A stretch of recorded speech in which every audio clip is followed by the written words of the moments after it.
എല്ലാവർക്കും സ്വാഗതം. ഇന്ന് നമ്മൾ സംസാരിക്കാനിരിക്കുന്നത് എല്ലാവർക്കും ഏറെ പ്രിയപ്പെട്ട കേരളത്തിന്റെ സ്വന്തം വലിയ ഉത്സവമായ ഓണത്തെക്കുറിച്ചാണ്. ഓണം വന്നാൽ നമ്മൾ എല്ലാവരും ഓർക്കുന്നത് പൂക്കളം, തിരുവാതിര, ഓണസദ്യ, വള്ളംകളി എല്ലാം സന്തോഷത്തോടെ നിറഞ്ഞ ദിവസങ്ങൾ. പക്ഷേ ഓണത്തിന്റെ പിന്നിലെ കഥ നമ്മളിൽ എത്ര പേർക്ക് അറിയാം? അറിയാം, നമുക്കിന്ന് അറിയാം കഥകൾ.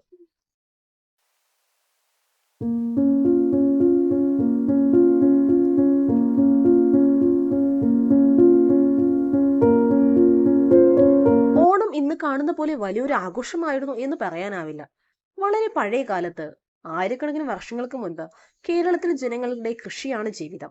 വിളവെടുപ്പ് കഴിഞ്ഞു, മഴയ്ക്കും പ്രകൃതിക്കും നന്ദി പറയാൻ അവർ ചെറിയൊരു ഉത്സവം നടത്തുമായിരുന്നു. അതാണ് ഇന്നത്തെ ഓണത്തിന്റെ ആദ്യ രൂപം. മതം, ക്ഷേത്രം, പുരാണങ്ങൾ ഒന്നും അന്ന് ഉണ്ടായിരുന്നില്ല. മനുഷ്യൻ പ്രകൃതിയോടുള്ള സ്നേഹം പ്രകടിപ്പിക്കാൻ ആഘോഷം നടത്തിയിരുന്നു. അതായിരുന്നു അന്നത്തെ ആ ഓണം. എന്നാൽ പിന്നീട് ഈ ആഘോഷം മഹാബലിയുമായി ചേർന്നു. മഹാബലി അസുരവംശത്തിൽ ജയിച്ച ഒരു രാജാവാണ്. പക്ഷേ അദ്ദേഹം ജനങ്ങളെ വളരെ സ്നേഹിച്ചിരുവെന്ന കഥകൾ പറയുന്നു. മഹാബലിയുടെ ഭരണകാലത്ത് ആരും വിശന്നിരുന്നില്ല, ആരും കഷ്ടപ്പെടുന്നില്ലായിരുന്നു. ആ കാലത്ത് കേരള സമ്പത്ത് നിറഞ്ഞൊരു ദേശമായിരുന്നു. ഇത് കണ്ട ദേവന്മാർക്ക് പേടി തോന്നി. അധികാരം നഷ്ടപ്പെടുമോ എന്ന് ഭയന്നു. അങ്ങനെ അവർ മഹാവിഷ്ണുവിനെ സമീപിച്ചു. പിന്നീട് വിഷ്ണു വാമനന്റെ രൂപത്തിൽ ജനിച്ചു. ചെറുപ്പക്കാരന്റെ രൂപത്തിൽ മഹാബലിയെ കാണാനെത്തി. മഹാബലിയോട് 3 കാൽനട ഭൂമി ചോദിച്ചു. മഹാബലി സന്തോഷപൂർവ്വം അത് സമ്മതിക്കുകയും ചെയ്തു. പക്ഷേ വാമനൻ വലിയവനായി മാറി. ഒരു കാൽ കൊണ്ട് ഭൂമിയെ, മറ്റേ കാൽ കൊണ്ട് ആകാശത്തെ അളന്നു. മൂന്നാമത്തെ കാൽ വെക്കാൻ സ്ഥലം ചോദിച്ചപ്പോൾ മഹാബലി തന്റെ തല മുന്നോട്ട് വെച്ചു. വാമനൻ തലയിൽ കാൽ വെച്ചു മഹാബലിയെ പാതാളത്തിലേക്ക് അയച്ചു. എന്നാൽ മഹാബലിയുടെ ജനങ്ങളോടുള്ള സ്നേഹം കണ്ട് വിഷ്ണു അദ്ദേഹത്തിന് ഒരു വരം നൽകി. വർഷത്തിൽ ഒരിക്കൽ മഹാബലിക്ക് തന്റെ ജനങ്ങളെ കാണാൻ കേരളത്തിലേക്ക് വരാം. ആ ദിനമാണ് നമ്മൾ ഇന്ന് ഓണമായി ആഘോഷിക്കുന്നത്. ഈ കഥ വെറും പുരാണ കഥയല്ല, വലിയൊരു സന്ദേശവുമാണ്.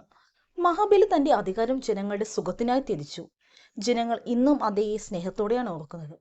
അതുകൊണ്ട് തന്നെ ഓണത്തെ സമത്വത്തിന്റെയും സ്നേഹത്തിന്റെയും ഉത്സവമായി കാണുന്നു. ഈ കഥ വെറും പുരാണ കഥയല്ല, വലിയൊരു സന്ദേശവുമാണ്. മഹാബലി തന്റെ അധികാരം ജനങ്ങളുടെ സുഖത്തിനായി ത്യജിച്ചു. ജനങ്ങൾ ഇന്നും അതേ സ്നേഹത്തോടെയാണ് ഓർക്കുന്നത്. അതുകൊണ്ട് തന്നെ ഓണത്തെ സമത്വത്തിന്റെയും സ്നേഹത്തിന്റെയും ഉത്സവമായി കാണുന്നു.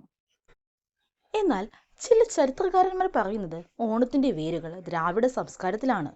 ആദ്യം ഇതൊരു വിളവെടുപ്പ് ഉത്സവം മാത്രമായിരുന്നു. പിന്നെ പുരാണങ്ങൾ ചേർത്തു. അതിനാലാണ് ഓണം മതത്തിന്റെ അതിർത്തികൾ കടന്ന് എല്ലാവരും ഒരുപോലെ ആഘോഷിക്കുന്ന ഒരു വലിയ ദിനമായി മാറിയത്. ഓണം എന്ന് പറയുമ്പോൾ പൂക്കളങ്ങൾ, തിരുവാതിര, പുലികളി, വള്ളംകളി, ഓണസദ്യ എല്ലാം കേരളത്തിന്റെ പഴയ സംസ്കാരത്തിന്റെ ഭാഗമാണ്. പൂക്കളം പ്രകൃതിയുടെ നിറപ്പകിട്ടിന്റെ പ്രതീകം, തിരുവാതിര സ്ത്രീകളുടെ ഐശ്വര്യം കാണിക്കുന്ന നൃത്തം, വള്ളംകളി നമ്മുടെ ജലസംസ്കാരത്തിന്റെ അഭിമാനം. ഇതെല്ലാം നൂറ്റാണ്ടുകളായി നിലനിൽക്കുന്ന കലാരൂപങ്ങളാണ്. 61 മുതൽ തന്നെ സർക്കാരിന്റെ ആഭിമുഖ്യത്തിൽ ഓണം കേരളത്തിന്റെ പൊതു ആഘോഷമായി മാറിയിരുന്നു. ചിങ്ങമാസത്തിലെ അത്തം നക്ഷത്രം മുതൽ തുടങ്ങുന്ന ഓണാഘോഷം തിരുവോണം നാളിൽ പ്രാധാന്യത്തോടെ ആഘോഷിക്കുകയും ചതയം നാൾ വരെ നീണ്ടു നിൽക്കുകയും ചെയ്തു. പൂക്കളം ഇടുന്നതാണ് അത്തം നാളിലെ പ്രധാന ചടങ്ങ്. ഉത്രാടം, തിരുവോണം, അവിട്ടം തുടങ്ങിയ ദിവസങ്ങളാണ് ഈ ആഘോഷത്തിൽ ഏറെ പ്രധാനം. അതിൽ തന്നെ തിരുവോണം ഏറ്റവും പ്രധാനപ്പെട്ട ദിവസമാണ്.